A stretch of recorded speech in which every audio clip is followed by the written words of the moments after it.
بسم اللہ الرحمن الرحیم۔ السلام علیکم ناظرین، آج کی ویڈیو میں بات کریں گے کہ اسرائیل کی شکست اور فلسطین کی فتح یہ روز کی بات ہوگی ہے۔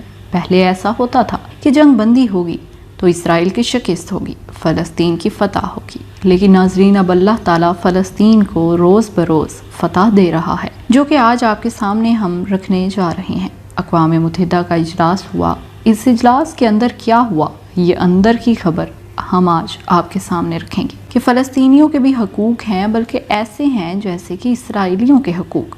ناظرین، اس خبر کی تمام تر تفصیلات آپ کو بتائیں گے۔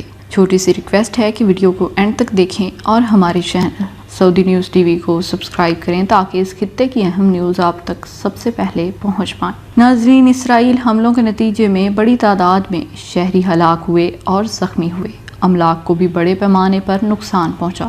ان املاک میں سرکاری دفاتر، رہائشی علاقے، انسانی حقوق کے لیے کام کرنے والی بین الاقوامی تنظیمیں، سہولت کار کی جو میڈیا ہے، اہم مواصلاتی نظام جس کو اسرائیل نے تباہ کیا، یہ اقوام متحدہ کہہ رہا ہے یہ املاک مکمل یا جزوی طور پر تباہ ہوئی ہے، اور اسرائیل کا دعویٰ ہے کہ بیشتر امارات میں مسلح افواج موجود تھے یا وہ عسکری کارروائیوں کے لیے استعمال ہوئیں، مگر ہمیں اس حوالے سے کوئی شواہد نہیں ملی۔ اس سے ثابت ہوتا ہے کہ شہری املاک اور شہریوں پر یہ بمباری بلا تفریق اور غیر متوازی ہے۔ تو ایسے حملے جنگی جرائم شمار ہوں گے۔ اب یہ جو جنگی جرائم شمار ہوتے ہیں، اس کا مطلب یہ ہے کہ اسرائیل کو کنفرم ٹیرر اسٹیٹ ناظرین قرار دیا جائے گا، اور آنے والے دنوں میں جو اسرائیل کے حالات ہیں وہ ایسے ہی نظر آ رہے ہیں جیسے پہلے کبھی نہیں ہوئے تھے۔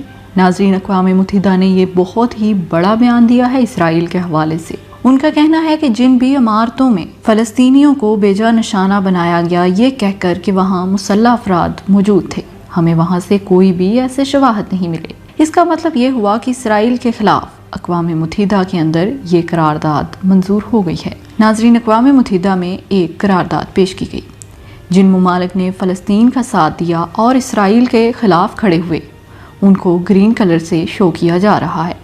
ان ممالک میں ارجنٹینا، آرمینیا، بحرین، بنگلہ دیش، اس کے علاوہ China, Cuba, Pakistan, Indonesia, Libya, Mexico وغیرہ شامل ہیں۔ اسرائیل کے خلاف انہوں نے ووٹ دیا، اور جن ممالک نے اس کے حق میں ووٹ دیا، یعنی جو 9 ممالک اسرائیل کے ساتھ کھڑے رہے، ناظرین وہ تو آپ جانتے ہی ہیں کہ نیتن یاہو نے اپنے ٹویٹ میں بھی ان ممالک کا ذکر کیا تھا۔ تقریباً 28 ایسے ممالک ہیں جنہوں نے اقوام متحدہ میں قرارداد پیش کی اسرائیل کے خلاف، اور جو ممالک اسرائیل کے خلاف ہیں ان کو یلو کلر سے وہاں پر شو کیا جا رہا ہے اس قرارداد میں۔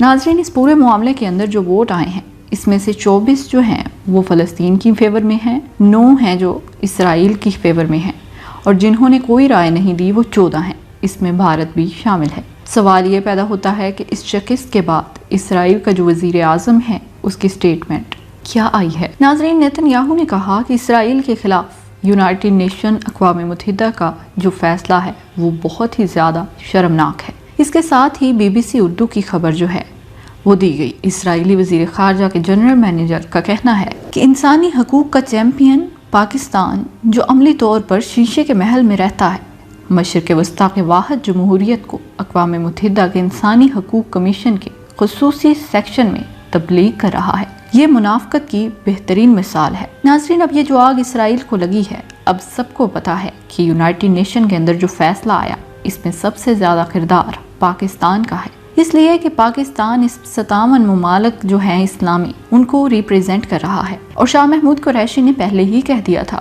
کہ یہ جو اقوام متحدہ میں قرارداد پیش کی گئی ہے وہ پاکستان نے کی ہے۔ اب اسی تکلیف میں جو اسرائیل کا وزیر خارجہ ہے، ایلن اس کا نام ہے، اس نے پہلے بھی ناظرین اپنی شکست تسلیم کی تھی۔ ناظرین، اس میں ان کا کہنا تھا کہ human rights champion Pakistan practical living in places of Gulf currently, Israel is the only democratic country in the Middle East. ناظرین، تو آپ کو یہ بتاتے چلیں کہ یہ کون سی ڈیموکریٹک کنٹری ہے؟ کیا یہ بھارت والی ڈیموکریٹک ہے، یعنی کہ آپ مظلوموں پر ظلم کرتے ہیں جیسے کہ وہ کشمیر پر کر رہا ہے؟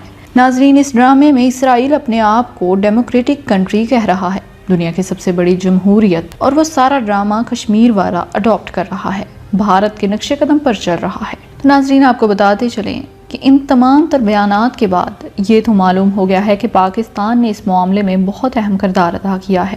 اسرائیل کی شکست ہوئی، وہاں پر بہت زیادہ آگ لگی ہوئی ہے، اب بہت زیادہ مرچیں لگ رہی ہیں اسرائیل کو، لیکن یہاں پر امت مسلمہ اور پاکستان کی کوششیں رنگ لے آئیں، اور فلسطین کے ساتھ اظہار یکجہتی کے لیے امت مسلمہ کا ہم بہت شکریہ ادا کرتے ہیں۔ یہ تھی آج کی پوری خبر۔ اس حوالے سے اب آپ کیا کہتے ہیں؟ کمنٹ سیکشن میں اپنی رائے کا اظہار ضرور کیجیے گا۔ اب تک کے لیے اتنا ہی، جزاک اللہ۔